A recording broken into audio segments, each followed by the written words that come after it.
Brownie cake எனக்கு ரொம்ப பிடிக்கும். ஆனா வீட்ல ஓவன் இல்லையேன்னு ஃபீல் பண்றீங்களா? கவலை விடுங்க. ஓவன் இல்லாம மைதா, சுகர் இதெல்லாம் சேர்க்காம ரொம்ப ஒரு ஹெல்த்தியான மெத்தட்ல வீட்ல குக்கர்ல செய்யலாமா? பழைய தோசை தவா மேல ஒரு சின்ன பாத்திரம் வச்சு கொஞ்சமா பட்டர் கியூப், டார்க் சாக்லேட் சேர்த்து டபுள் பாயிலிங் மெத்தட்ல மெல்ட் பண்ணி எடுத்துக்கோங்க. இப்போ ஒரு குக்கர்ல ஒரு ஸ்டாண்ட் வச்சு ப்ரீ ஹீட் பண்ணிக்கலாம். ஒரு பவுல்ல 2 முட்டைய உடைச்சு ஊத்திக்கலாம். அதுக்கு மேலே கொஞ்சமா நாட்டு சர்க்கரை, கொஞ்சமா வெனிலா எசன்ஸ் சேர்த்து நல்லா பீட் பண்ணிக்கோங்க. ஒரு பெரிய சைஸ் பவுல் அளவுக்கு கோதுமை மாவு எடுத்திருக்கேன். அது கூடவே கொக்கோ பவுடரும் சேர்த்து நல்லா ஜெலிச்சு சேர்த்துக்கோங்க. இப்போ ஒரு மீடியம் சைஸ் பவுல் அளவுக்கு காய்ச்சி ஆற வச்ச பால், வாசனை இல்லாத ரீஃபைன் சன்ஃப்ளவர் ஆயில் இருந்தா சேர்த்துக்கோங்க. அது கூடவே மெல்ட் பண்ணி வச்சிருக்க சாக்லேட் சிரப்பு சேர்த்து நல்லா பீட் பண்ணி இந்த அளவுக்கு எடுத்துக்கோங்க.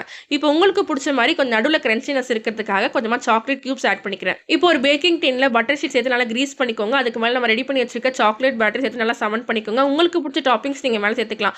பாதாம், கேஷ்யூஸ் எது வேணாலும். நான் இன்னைக்கு சாக்கோ சிப்ஸ் சேர்த்து ஒரு 1 ஹவர் போல மீடியம் ஃப்ளேம்லயே குக்கர்ல கேஸ் கிட்ட எல்லாம் ரிமூவ் பண்ணிட்டு விசில் ரிமூவ் பண்ணிட்டு எடுத்தீங்கன்னா ஒரு சூப்பரான ப்ரௌனி ரெடி ஆயிடும். கண்டிப்பா ட்ரை பண்ணி பாருங்க. மறக்காம நம்ம சேனல் சப்ஸ்கிரைப் பண்ணி வச்சுக்கோங்க. அடுத்த ஒரு ரெசிபில பார்க்கலாம். Tata bye by.